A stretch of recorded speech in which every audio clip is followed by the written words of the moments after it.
आत्मा समझ निरंतर बाप को याद करने का अभ्यास करो। उन्नति का सदा ख्याल रखो। प्रश्न, पढ़ाई में दिन प्रतिदिन आगे बढ़ रहे हैं या पीछे हट रहे हैं, उसकी निशानी क्या है? उत्तर, पढ़ाई में अगर आगे बढ़ रहे हैं तो हल्केपन का अनुभव होगा। बुद्धि में रहेगा यह शरीर तो छीछी है, इसको छोड़ना है, हमको तो अब घर जाना है। दैवी गुण धारण करते जाएंगे। अगर पीछे हट रहे हैं तो चलन से आसुरी गुण दिखाई देंगे। चलते फिरते बाप की याद नहीं रहेगी। वह फूल बन सबको सुख नहीं दे सकेंगे। ऐसे बच्चों को आगे चल साक्षात्कार होंगे, फिर बहुत सजाएं खानी पड़ेंगी। ओम शांति। बुद्धि में यह ख्यालात रहे कि हम सतो प्रधान आए थे। रूहानी बाप रूहानी बच्चों को समझाते हैं। यहाँ सब बैठे हैं, कोई तो देह अभिमानी है और कोई देही अभिमानी होंगे। कोई सेकंड में देह अभिमानी और सेकंड में देही अभिमानी होते रहेंगे।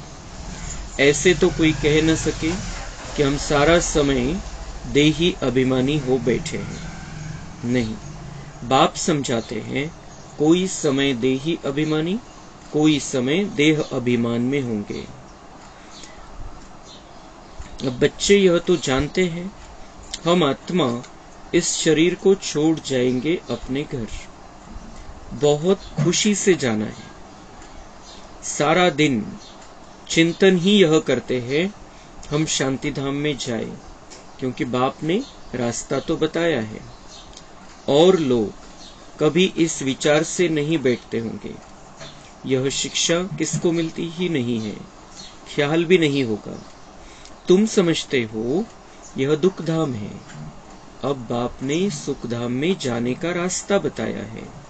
जितना बाप को याद करेंगे उतना संपूर्ण बन यथा योग्य शांति धाम में जाएंगे। उनको ही मुक्ति कहा जाता है, जिसके लिए ही मनुष्य गुरु करते हैं। परंतु मनुष्यों को बिल्कुल पता नहीं कि मुक्ति जीवन मुक्ति चीज क्या है, क्योंकि यह है नई बात। तुम बच्चे ही समझते हो अब हमको घर जाना है। बाप कहते हैं याद की यात्रा से पवित्र बनो। तुम पहले पहले जब आए श्रेष्ठाचारी दुनिया में तो सतो प्रधान थे। आत्मा सतो प्रधान थी। कोई के साथ कनेक्शन भी पीछे होगा। जब गर्भ में जाएंगे तब संबंध में आएंगे। तुम जानते हो अभी यह हमारा अंतिम जन्म है।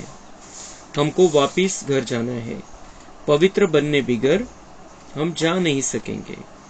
ऐसे ऐसे अंदर में बातें करनी चाहिए, क्योंकि बाप का फरमान है उठते बैठते चलते फिरते बुद्धि में यही ख्यालात रहे कि हम सतो प्रधान आए थे, अब सतो प्रधान बनकर घर जाना है। सतो प्रधान बनना है बाप की याद से, क्योंकि बाप ही पतित पावन है। हम बच्चों को युक्ति बताते हैं कि तुम ऐसे पावन हो सकेंगे। सारे सृष्टि के आदि मध्य अंत को तो बाप ही जानते हैं और कोई अथॉरिटी है नहीं। बाप ही मनुष्य सृष्टि का बीज रूप है। भक्ति कहाँ तक चलती है यह भी बाप ने समझाया है। इतना समय ज्ञान मार्ग, इतना समय भक्ति। यह सारा ज्ञान अंदर में टपकना चाहिए। जैसे बाप की आत्मा में ज्ञान है, तुम्हारी आत्मा में भी ज्ञान है। शरीर द्वारा सुनते और सुनाते हैं। शरीर बिगर तो आत्मा बोल न सके। इसमें प्रेरणा व आकाशवाणी की बात होती नहीं।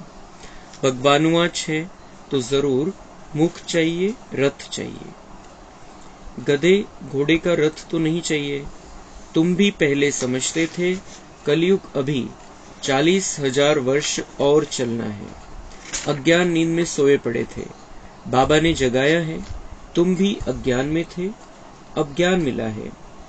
अज्ञान कहा जाता है भक्ति को।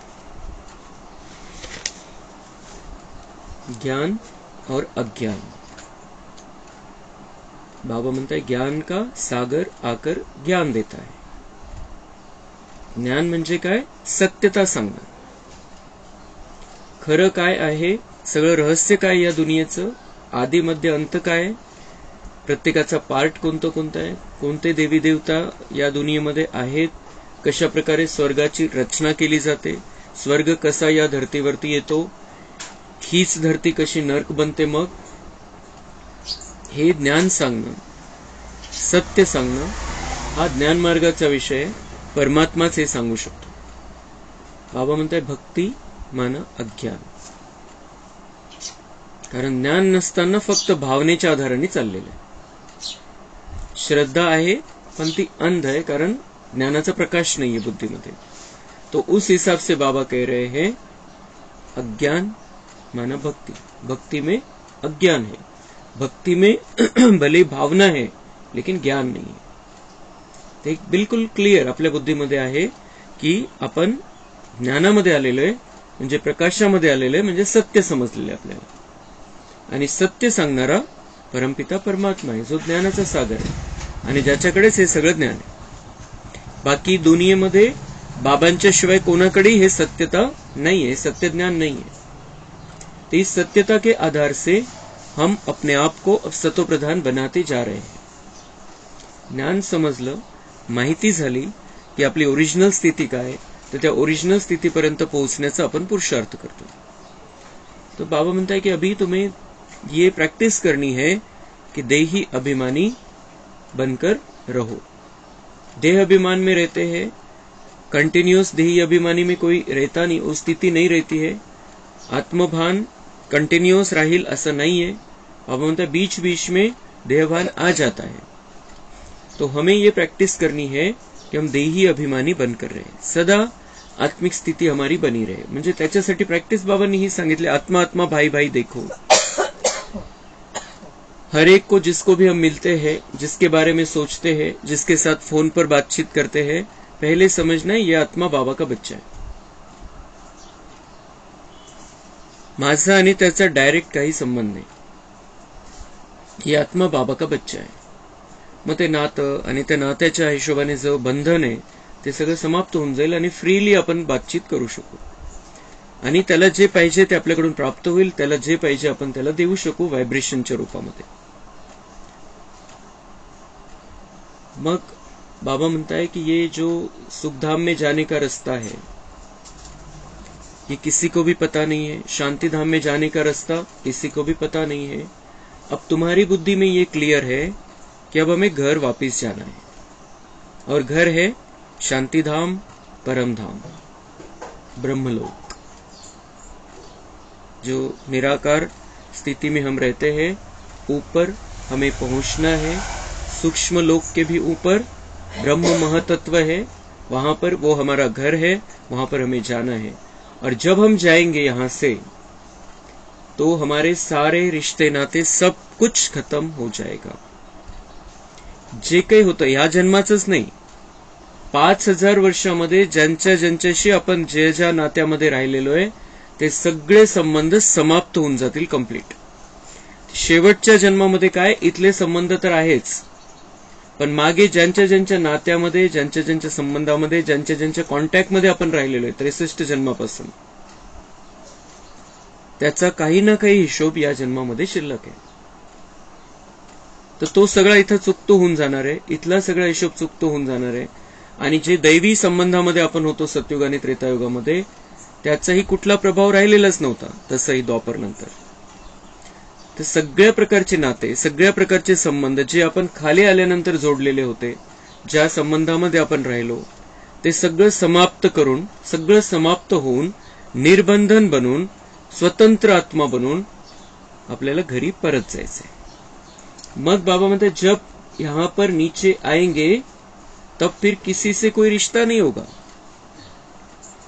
तिथून आलो आपण, कोणाशी कोणतं नातं आहे म्हणून तिथं नाही जाणार आपण, की नात्याच्या हिशोबाने. आता इथले जन्म कसे होतात की मागच्या जन्मामध्ये काय हिशोब बनलेला आहे आणि त्यानुसार कसं हिशोब चुकतो होईल त्याप्रमाणे आपले नाते बनतात एकमेकांशी या जन्मामध्ये. पण जेव्हा परमधाम वरून खाली येऊ आपण, संपूर्ण नील स्थिती असेल, कोणाशी कुठल्याही प्रकारचं नातेसंबंध नाही. मग बाबा म्हणताय गर्भ में जाने के बाद फिर वो संबंधों की शुरुआत होती है. आणि कुठं जाईल, कुठं जन्म होईल, कोणत्या परिवारामध्ये जन्म होईल, जसं प्रालब्ध इथं बनवलेली असेल, जी प्रालब्ध घेऊन गेलेलं असेल, जे नशीब इथून आपण घेऊन गेलेलो आहे त्यानुसार आपल्याला तिथला परिवार मिळेल. असं नाही की कोणाशी तरी नातं आहे आणि कोणाशी तरी मागचा हिशोब बाकी म्हणून त्या परिवारामध्ये आपला जन्म होईल. सगळे नाते, सगळे बंधन, सगळे हिशोब समाप्त होऊन जाणारे इथून जातानाच आपण परमधामवरून खाली येऊ. तर कुठल्याही प्रकारचं नातं, कुठल्याही प्रकारचा संबंध, कुठल्याही प्रकारची त्या प्रकारची रेकॉर्डिंग की माझं हे नातं आणि या नात्याला निभवायला मला जायचंय, किंवा 5000 वर्षापूर्वी मी या परिवारामध्ये आलो होतो म्हणून मला या परिवारामध्ये जायचंय, अशा प्रकारे कुठल्याही संकल्पानी आत्मा खाली नाही येणार. ऑटोमॅटिक ते जिथं ज्या परिवारामध्ये जायचंय त्या परिवारामध्ये आत्मा जाईल आणि तिथून मग पुढे संबंधाची सुरुवात. म्हणजे सगळे संबंध समाप्त होणार आहे. 5000 वर्षामधले सगळे संबंध, सगळे कॉन्टॅक्ट, सगळं काही समाप्त होणार. याच जन्मातलं नाही. सारे नाते, सारे रिश्ते, सारे बंधन समाप्त करके हमें परमधाम वापस घर जाना है. और हम आएंगे तो बिल्कुल निर्बंधन स्थिति में आएंगे. कुठलाही प्रकारचा संकल्प नहीं कोणाविषयी. आएंगे और फिर धीरे धीरे संबंधों की शुरुआत इस दुनिया में होगी हमारी. तो इसलिए घर कैसे जाना है, सब कुछ छोड़ छाड़ कर जाना है. कोई बंधन नहीं होना चाहिए, किसी में कोई मोह नहीं होना चाहिए. हर तरीके से मुक्त होकर हमें घर वापस जाना है. तर हे मुक्त कसं व्हायचंय हे बाबा आपल्याला शिकवतो. मुक्त व्हायचंय आणि त्याच वेळेला सेवा करायची, हा बॅलन्स बाबा आपल्याला शिकवतो. असं मुक्त व्हायचंय म्हणजे कोणाशी काही संबंध ठेवायचा नाही, माझं कोणाशी काही देणं घेणं नाही, कुठल्याही प्रकारचा संबंध नाही, असं नाही. जे देणं आहे ते देणं आहे मागच्या जन्मातलं. घेणं काय, आपल्याला दुवा घ्यायची आहे सगळ्यांकडून. आणि जे काही आपल्याकडे आहे, जे काही आपल्याकडे बाबा देतोय ते सगळ्यांना ट्रांसफर करत चालायचे, सेवा करायची. तो हमारा ये अभी का जीवन जो है ये बहुत सुंदर, बहुत ऊंचा, बहुत श्रेष्ठ जीवन है जो संपूर्ण कल्प में हमें प्राप्त नहीं होने वाला है. इस तरीके का जीवन, इस तरीके का सुंदर जीवन जिसमें हम सारे संबंधों को, सारे हिसाब किताब को समाप्त करके हलके हो जाते हैं. त्यामुळे हा खूप महत्वपूर्ण संबंध आहे. हा संगम युगच नसता आला तर तोच लोड कंटिन्यू झाला असता, जो जन्मजन्मांतराचा लोड आहे. म्हणून हा जन्म खूप महत्वपूर्ण आहे. या जन्मामध्ये आपण हलके होतोय, सगळं ओझं उतरून टाकायचंय आणि हलकं बनून फ्रेश होऊन परमधाममध्ये जायचंय आपल्याला. तो जाना कैसे है, ऐसे नाही की कधीतरी जायचंच आहे, एक दिवस जायचंच. हे तर दुनियावाले तयार आहे त्याच्यासाठी, कधीतरी जायचंच आहे. आणि ते तर जे बिनपिकीर आहे, कशी गाडी चालवतात, काय करतात, त्यांचं काय, त्यांना जर आपण सांगितलं जायचंच आहे एक दिवस, आणि जेव्हा जायचं तेव्हा जायचंच आहे. या पद्धतीची त्यांची ती तयारी जाण्याची. कुठं जाणार आहे, परमधाम मध्ये जाणार आहे, तिथून सतयुगामध्ये येऊ शकतो हे तर माहितीच नाही. आणि जायचं कसं, मृत्यूची तयारी कशी करायची, हा त्यांचं संकल्पामध्ये सुद्धा नाही, स्वप्नामध्ये सुद्धा नाही. लेकिन बाबा हमें यहाँ रहना भी सिखाता है और जाने की तैयारी भी करा लेता है. उस तैयारी के साथ बहुत खुशी से हमें अपने घर जाना है.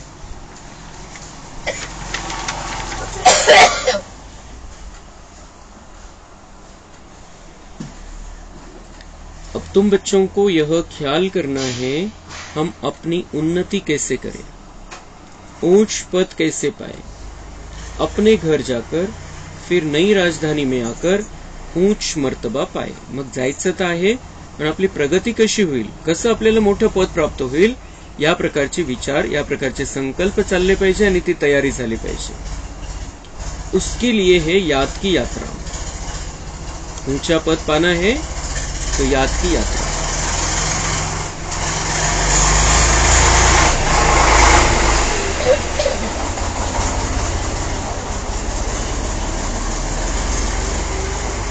अपने को आत्मा तो जरूर समझना है. हम सब आत्माओं का बाप परमात्मा है. यह तो बहुत सिंपल है, परंतु मनुष्य इतनी बात भी नहीं समझते. तुम समझा सकते हो कि यह है रावण राज्य, इसलिए तुम्हारी बुद्धि भ्रष्टाचारी बन गई है. मनुष्य समझते हैं जो विकार में नहीं जाते वह पावन है, जैसे सन्यासी है। बाप कहते हैं वह तो अल्पकाल के लिए पावन बनते हैं। दुनिया तो फिर भी पतित है ना। पावन दुनिया है ही सतयुग। पतित दुनिया में सतयुग जैसा पावन कोई हो नहीं सकता। वहां तो रावण राज्य ही नहीं, विकार की बात ही नहीं। तो चक्र लगाते घूमते फिरते बुद्धि में यह चिंतन रहना चाहिए। तो बाबा म्हणता है कि जो दुनिया में लोग समझते हैं कि ये पवित्र रहते हैं तो ये पावन है, संन्यासी है तो ये पावन है। बाबा म्हणतात ते असतील कोणी पवित्र राहत तर ते पण अल्पकालासाठी आहे, संपूर्ण जीवन जन्म जन्मांतरासाठी ते पवित्र नहीं होत। और बाबा हमें सिखाता है कैसे पावन बनना है, और जो पावन है वही सतयुग में रह सकता है। तो ये पावन रहना है वहां जाकर, लेकिन उसके पहले यहाँ पर पावन बनना पड़ता है, अपने सारे हिसाब किताब समाप्त करके, 63 जन्मों के जो अपावनता के संस्कार है उसको समाप्त करके। ते तेवढ्यापुरतं तेवढं जबरदस्तीने पवित्र राहतात। संन्यासी किंवा मनापासून पण राहत असेल, ज्याचं पहिले जे राहत होते पवित्र स्थिती त्यांची राहायची, पण मागचे पापकर्म तर भस्म नव्हते होत। पुढची तयारी नाही की दिव्य गुणांच्या सहित आपल्याला देवता बनून जीवन जगायचंय, आणि हे विकारांचा लवलेश सुद्धा राहिला नाही पाहिजे, जे काही अंश मध्ये आहे ते सगळे समाप्त झाले पाहिजे। ही तयारी फक्त बाबा आपल्याकडून करून घेतो।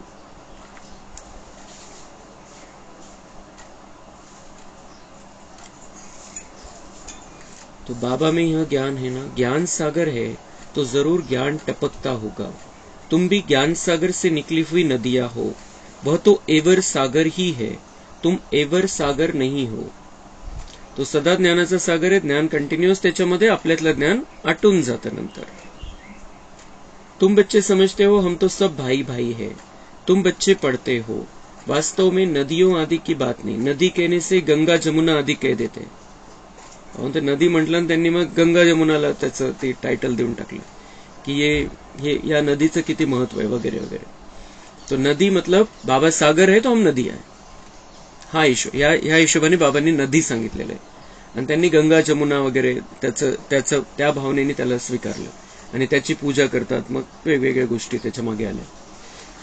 तो बाबा कह रहे की मैं सागर हूं, तर सागराच्या तुलनेमध्ये आपण नदी आहे। पण जसं सागर अटत नाही, नदी आटते, तर तसं आपल्यातलं ज्ञान जे संपून जातं, संस्कार घेऊन जातो, आणि नंतर ज्ञानाचा जो प्रभाव आहे तो 2500 वर्षानंतर तो प्रभाव पण समाप्त होऊन जातो।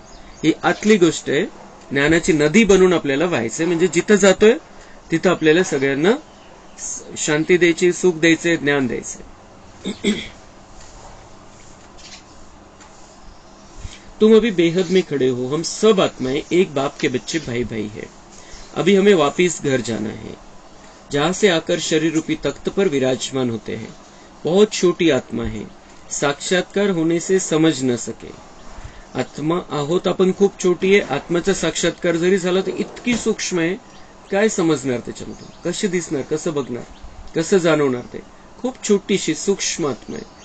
म्हणजे पेनाने आपण टिंब काढतो त्याच्या 1000 पट छोटी, 1000 लाखो पट छोटी, इतकीशी बारीक आहे।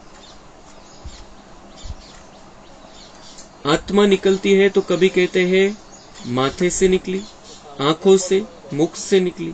मुख खुल जाता है, आत्मा शरीर छोड़ चली जाती है तो शरीर जड़ हो जाता है। यह ज्ञान है। स्टूडेंट की बुद्धि में सारा दिन पढ़ाई रहती है। तुम्हारे भी सारा दिन पढ़ाई के ही ख्यालात चलने चाहिए। अच्छे अच्छे स्टूडेंट के हाथ में सदैव कोई न कोई किताब रहती है, पढ़ते रहते हैं। बाप कहते तुम्हारा यह अंतिम जन्म है, सारा चक्र लगाकर अंत में आए हो तो बुद्धि में यही सिमरन रहना चाहिए। धारणा कर औरों को समझाना चाहिए। कोई को तो धारणा होती ही नहीं। स्कूल में भी नंबरवार स्टूडेंट होते हैं, सब्जेक्ट भी बहुत होती है। यहाँ तो सब्जेक्ट एक ही है,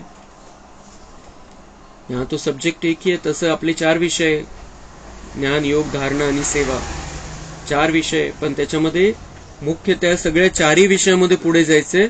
तर सगळ्यात महत्वाचा विषय याद की यात्रा। सगळ्यात जे रोज बाबा आपल्याला आपलं लक्ष खेचतो त्या गोष्टीकडे, याद की यात्रा सबसे मुख्य विषय है। याद की यात्रा। देवता बनना है यही पढ़ाई का चिंतन चलता रहे। ऐसे नहीं पढ़ाई फूल जाए बाकी और ख्यालात चलते रहे। धंधे वाला होगा अपने धंधे के ही ख्यालात में लगा रहेगा, स्टूडेंट पढ़ाई में ही लगा रहेगा। तुम बच्चों को भी अपनी पढ़ाई में रहना है। बाबा म्हणतात तुम्ही चांगले विद्यार्थी बनून सदा अभ्यास करत राहा। अभ्यास पाहिजे, वेगवेगळ्या प्रकारे आपण अभ्यास करू शकतो। ज्यांना पुस्तक वाचता येतात त्यांनी पुस्तक वाचायचंय, मोबाईलमध्ये बऱ्याचशा गोष्टी येतात बाबांच्या ज्ञानाच्या, त्याचं ते वाचायचंय, ऐकायचंय, ते करू शकतो आपण।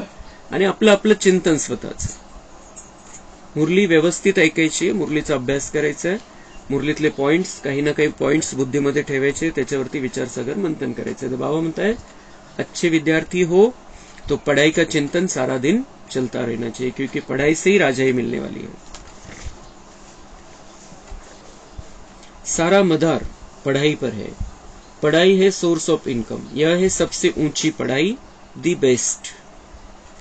ही बाबा म्हणतात सर्वात सुंदर असा अभ्यास है। ही जी पढ़ाई है, ये जो पढ़ाई बाबा हमें सिखाता है, बाबा म्हणतात दी बेस्ट, म्हणजे त्याच्यापेक्षा बेस्ट काहीच नाही। हे जे बाबांकडून आपण शिकतोय त्याच्यापेक्षा बेस्ट शिकवणी, बेस्ट अशा प्रकारचं ज्ञान दुनियेमध्ये कुठलंच नाहीये। आणि हे ज्ञान प्राप्त करण्याचं भाग्य आपलं आहे। खूप कमी लोकांच्या भाग्यामध्ये आपलं हे खूप मोठं भाग्य आहे। दुनिया नहीं जानती कि दी बेस्ट कौन सी पढ़ाई है। इस पढ़ाई से मनुष्य से देवता डबल क्राउन बन जाते हैं।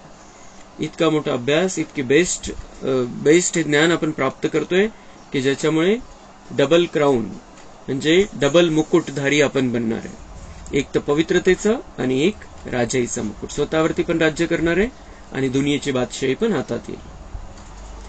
अभी तुम डबल सिरताज बनने का पुरुषार्थ कर रहे हो। पढ़ाई एक ही है, फिर कोई क्या बनते कोई क्या, वंडर है।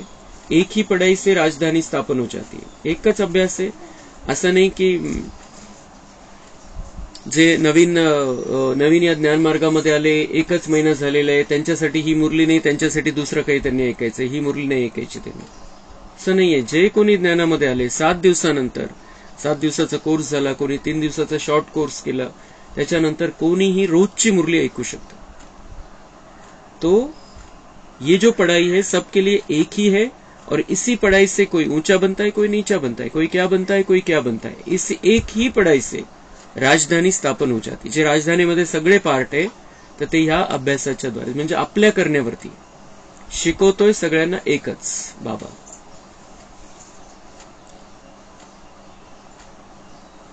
एक ही पढ़ाई से राजधानी स्थापन हो जाती, राजा भी बनते तो रंक भी बनते, बाकी वहां दुख की बात नहीं। मर्तबे तो है ना, तो बाबा म्हणते इसी पढ़ाई से कोई राजा बनता है, कोई नीचे के लेवल का बन जाता है। तिथं भले दुःख नाहीये पण लेवल तर वेगवेगळे, पद पोझिशन तर आहेच शेवटी। ते तेवढ्या प्रकार उच्च लेवलचं सुख, मीडियम लेवलचं सुख, सुखामध्ये पण ती लेवल तर आहे थोड़ीफार। तो अगर ऊंची लेवल का सुख प्राप्त करना है, ऊंचा बनना है, और जब हम पहले जन्म में ऊंचे लेवल पर रहेंगे तो अंत जन्म तक हमारी स्थिति बहुत अच्छी रहेगी। ब्रह्मा बाबा का उदाहरण हमारे सामने है।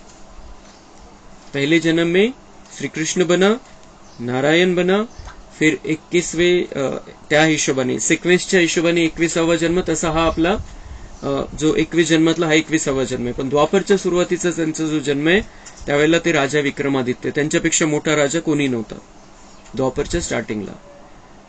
आणि शेवटी त्यांचं कशी स्थिती होती, हिऱ्याचे व्यापारी जे ज्यांचं राज्य आपल्यावरती होतं ते त्यांचे गिराईक होते हिऱ्याच्या दागिन्यांचे। तो ऐसे लास्ट जन्म तक भी हम भाग्यशाली स्थिति में रहते अगर हम ऊंचे जाएंगे तो। इसलिए ऊंची लेवल पर पहुंचना ये हमारा लक्ष्य होना चाहिए कि वरच्यात वरचं पद मला प्राप्त करायचंय, जितका पुरुषार्थ करता येईल तितका करायचंय, जितकं मोठं भाग्य बनवता येईल तितकं बनवायचं। ते कंटिन्यू होऊन जाणार आहे संपूर्ण कल्पासाठी। म्हणून असं नाही की स्वर्गात जाऊ, सत्युक्त बघू, पण लेवलचा फरक तर शेवटी आहेच। यहाँ अनेक प्रकार के दुख है, फैमन, बीमारियां, अनाज आदि नहीं मिलता, कुठं दुष्काळ, कुठं बीमारी, कुठं धान्याची कमी, संपूर्ण दुनियेचा जर विचार केला तर फ्लड्स आती रहते, अनेक प्रकारे पूर येतात नद्यांना।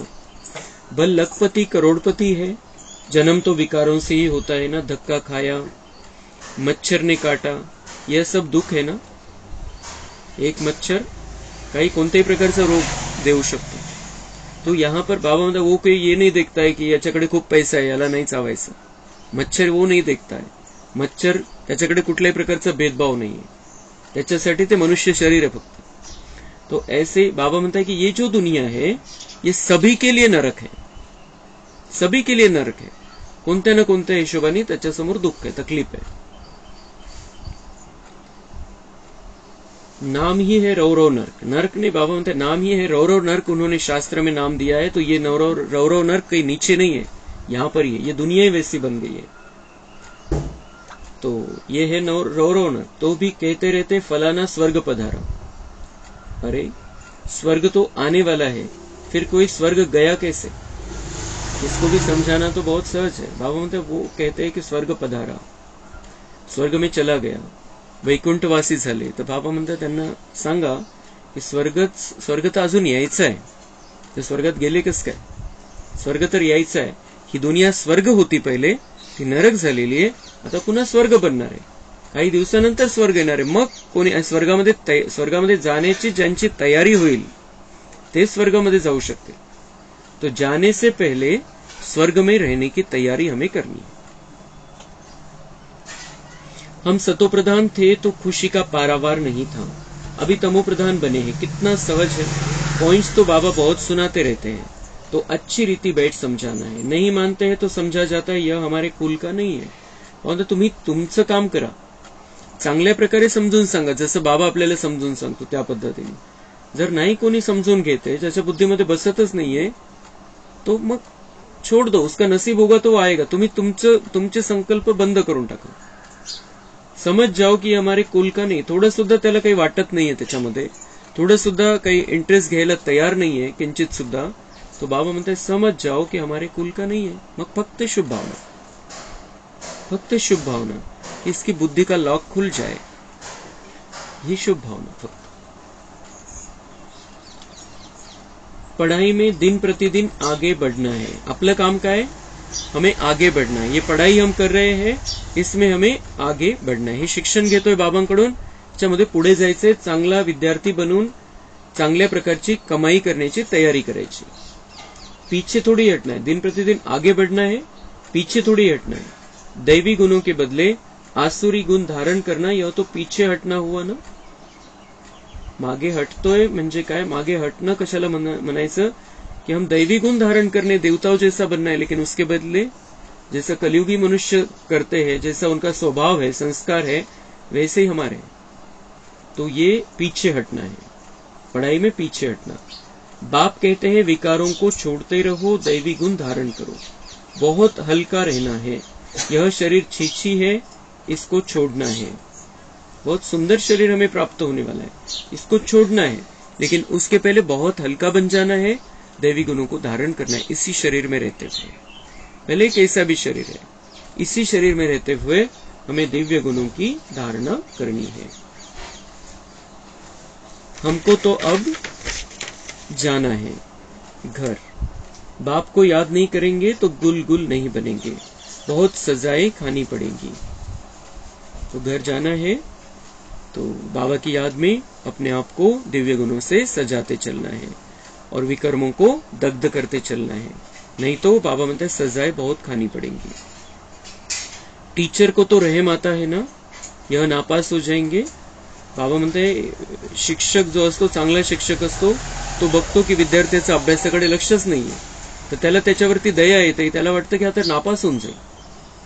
तो ऐसे ही बाबा कह रहे हैं कि मैं भी तुम्हारा शिक्षक हूं और मेरी ये भावना है कि मेरे सब बच्चे पास हो जाए. मुझे रहम आता है कि ये पढ़ाई नहीं कर रहा है, धारणा में नहीं है, तो ये नापास हो जाएगा. तो मुझे रहम आता है. तो रहम दिल बाबा, उसने हमारे पर रहम कर ही दिया है पहले ज्ञान देकर, लेकिन अब उसे हमारे पर रहम नहीं आना चाहिए. क्लियर? वो जब हमें देखे, वो उसकी भावना ये हो जाए कि ये मेरा बहुत अच्छा बच्चा है, वाह बच्चे वाह. ये बाबा के दिल के वाक्य निकले. रहम नहीं आना चाहिए बाबा को हम पर. रहम कर दिया उसने, हमें ज्ञान मार्ग पर लेकर आया. अब उसे हमारे पर रहम नहीं आना चाहिए कि हम नापास हो जाएंगे, हम फेल हो जाएंगे, ये नहीं। अब बाबा को ये दिखाई देना चाहिए की हम आगे बढ़ रहे, आपण पुढे जातोय, आपण अभ्यास करतोय, जे बाबा सांगतोय ते आपण करत चाललेलो आहे। यह बाप को याद करने की सब्जेक्ट सबसे अच्छी है जिससे पाप कटते जाए। बाबा हमको पढ़ाते हैं, यही सिमरण करते चक्र लगाते रहना चाहिए। स्टूडेंट टीचर को याद भी करते हैं और बुद्धि में पढ़ाई रहती है। टीचर से योग तो जरूर होगा ना, यह बुद्धि में रहना चाहिए। हम सब भाइयों का एक टीचर है, वह है सुप्रीम टीचर। आगे चल बहुतों को मालूम पड़ेगा, अहो प्रभु तेरी लीला। महिमा करके मरेंगे परंतु पा तो कुछ नहीं सकेंगे। तो बाबा म्हणता है तुम्हाला खूप चांगला चान्स आलेला आहे। तुमचा पिता तुम्हाला वारसा हक्क देण्यासाठी आलेला आहे। पिताच शिक्षक बनून तुम्हाला शिकवतोय, चांगल्या प्रकारचं ज्ञान देतोय आणि सद्गुरूच्या रूपामध्ये वरदानांचा वर्षाव करतोय। तुम्ही त्याचे बनलेले, तुम्ही आता चांगला अभ्यास करा। जसं चांगला विद्यार्थी आहे त्याचं शिक्षक बुद्धीमध्ये राहतो की काय सांगितलेलं आहे सरांनी, काय शिकवलेलं आहे हे बुद्धीमध्ये राहतं, आणि जे शिकवलेलं आहे तेही बुद्धीमध्ये राहतं। सरांनी शिकवलेले हेही बुद्धीमध्ये राहतं आणि जे शिकवलेले तेही बुद्धीमध्ये राहतं। तो ऐसे ही हमें बाबा बुद्धि में रहना चाहिए और उसकी पढ़ाई भी बुद्धि में रहनी चाहिए। दूसरे बाबा म्हणते हैं आगे चल के सबको मालूम पड़ जाएगा। ये ज्ञान तो भगवान ने स्वयं दिया, ये भगवान ने इनको तैयार कर दिया, ये देवता बन रहे, ये यही मेरे इष्ट देव देविया है। तो बाबा म्हणते सबको मालूम पड़ जाएगा। प्रभु की लीला अपरंपार है, सब गाएंगे, सब महिमा करेंगे, लेकिन क्या बाबा म्हणता है महिमा करके मरेंगे परंतु पा तो कुछ नहीं सकेंगे। महिमा करेंगे, शेवटी शेवटी बुद्धीमध्ये येईल, पण प्राप्ती कुठली? आपण किती मेहनत घेतोय, किती पुरुषार्थ करावा लागतोय जे काही प्राप्त करायचे त्याच्यासाठी, आणि त्यांना फक्त माहित पडेल, पुरुषार्थ नाही होणार। देह अभिमान में आने से ही उल्टे काम करते, देही अभिमानी होने से अच्छा काम करेंगे। बाप कहते हैं अब तुम्हारी वानप्रस्थ अवस्था है, वापिस जाना ही पड़ेगा। हिसाब किताब चुकतू कर सबको जाना है, चाहे व न चाहे जाना जरूर है। सगळ्यांची वानप्रस्थ अवस्था है, बाबा म्हणते वापिस जाना ही पड़ेगा, आप चाहो न चाहो। मैं तो ले जाने के लिए आया हूं क्योंकि मुझे ये ऐसी दुनिया रखनी नहीं है। बहुत सुंदर दुनिया में तुम्हें लेकर चलना चाहता हूं, इसलिए जाना तो पड़ेगा, चलना तो पड़ेगा। और जो तैयारी नहीं कर रहे हैं दुनिया वाले, उनका मेरे साथ कनेक्शन नहीं है, उनको सजाएं मिलेगी और वो वापस घर जाएंगे, यहां नहीं रहने वाले।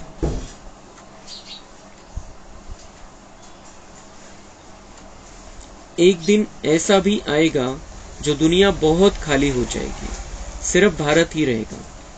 ऐसा भी दिन आएगा जो दुनिया बहुत खाली, म्हणजे पूर्ण खाली नहीं, बाबा म्हणते बहुत खाली हो जाएगी, सिर्फ भारत ही रहेगा। और भारत में कौन रहेगा? भारत में देवी देवताओं को जन्म देने वाले उनके माता पिता रहेंगे, और जिनका जो राजधानी बनाने का पार्ट है, महल वगैरह बनाने का पार्ट है, साफ सफाई करने का पार्ट है, वो यहाँ पर ही रहेंगे कुछ दिनों तक। फिर बाद में वो परमधाम जाएंगे और जाकर उनके समय पर नीचे आएंगे। लेकिन बाकी दुनिया में तो कहीं भी जमीन रहने वाली नहीं है, भारत भूमि ही रहेगी। आधा कल्प सिर्फ भारत ही होगा तो कितनी दुनिया खाली होगी, ऐसा ख्याल कोई की बुद्धि में नहीं होगा सिवाय तुम्हारे। फिर तो तुम्हारा कोई दुश्मन भी नहीं होगा, फक्त भारतच राहील, तर तिथं कोणी आपला दुश्मन नाही, कोणताही देश आपला शत्रू नहीं राहणार। दुश्मन आते हैं क्यों? धन के पिछाड़ी। भारत में इतने मुसलमान और अंग्रेज क्यों आए? आत्ताच्या मुसलमानांचा विषय नाहीये, ते जे मुसलमान राज्यकर्ते आले आपल्याकडे, ज्यांनी आक्रमण केलं, कशामुळे आले ते, आणि इंग्रज कशामुळे आले? 500 वर्षापूर्वी त्यांनी इथली संपत्ती, म्हणजे 500 वर्षापूर्वी सुद्धा भारत मालामाल होता, ती सत्युगा इतका नाही पण मालामाल होता, आणि म्हणूनच त्यांनी भारताला लुटण्यासाठी आक्रमण केलं होतं। उद्देश मुसलमान राज्यकर्त्यांचाही तोच होता आणि इंग्रजांचा पण तोच उद्देश होता की भारतामध्ये संपत्ती खूप है। तो क्यों आए वो? पैसा देखा, पैसे बहुत थे, अब नहीं है, तो अब और कोई है नहीं, आता संपले, इथले सगळं लुटून घेतलं, त्यामुळे बाबा म्हणते और कोई किसी का अपने देश पर कोई राज नहीं, और वो भी छोड़कर चले गए क्योंकि सारा लूट लिया जो लूटना था वो। पैसे तो खाली कर गए, मनुष्य यह नहीं जानते। बाबा कहते हैं पैसा तो तुमने आपे ही खत्म कर दिया ड्रामा प्लान अनुसार। तुम्हें निश्चय है हम बेहद के बाप पास आए हैं, कभी किसके ख्याल में भी नहीं होगा कि यह ईश्वरीय परिवार है। हाँ, ईश्वरीय परिवार है। बाबा बोलते ये दुनिया वालों को समझ में नहीं आता है, उनके ख्याल में भी नहीं आएगा कि ये जो बैठते हैं ये ईश्वरीय परिवार के बच्चे, जो ये इस रास्ते पर आए हैं ओम शांति वाले हैं, ईश्वरीय परिवार के बच्चे। बाबा बोलते ये दुनिया वालों को ख्याल भी नहीं आएगा। अच्छा, मीठे मीठे सेके लधे बच्चों प्रति माता पिता बाप दादा का याद प्यार और गुड मॉर्निंग। रूहानी बाप की रूहानी बच्चों को नमस्ते। हम रूहानी बच्चों की रूहानी बाप दादा को याद प्यार, गुड मॉर्निंग, नमस्ते। वहाँ बाबा वहाँ, शुक्रिया बाबा शुक्रिया। धारणा के लिए मुख्य सार है, चलते फिरते बुद्धि में पढ़ाई का चिंतन करना है। कोई भी कार्य करते बुद्धि में सदा ज्ञान टपकता रहे। यह दी बेस्ट पढ़ाई है जिसे पढ़कर डबल क्राउन बनना है। अभ्यास करना है हम आत्मा भाई भाई है। देह अभिमान में आने से उल्टे काम होते हैं, इसलिए जितना हो सके देही अभिमानी रहना है। उलटे काम कशामुळे होतात? पाप कशामुळे घडतं? देहाचं भान असल्यामुळे, देह अभिमानामध्ये असल्यामुळे। म्हणून बाबा म्हणते आत्मभानामध्ये राहा, मागचे पण कटतील आणि नवीन पाप पण होणार नाही। वरदान, सत्यता की शक्ति द्वारा सदा खुशी में नाचने वाले शक्तिशाली महान आत्मा भव। कहा जाता है सच तो बीठो नच। सच्चा अर्थात सत्यता की शक्ति वाला सदा नाचता रहेगा, कभी मुरझाएगा नहीं, उलझेगा नहीं, घबराएगा नहीं, कमजोर नहीं होगा। हम सच्चे बाप के साथ जुड़ गए हैं।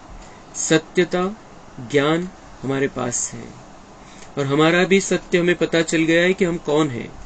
हम आत्मा है, परमात्मा की संतान है। हम सतयुगी देवता है।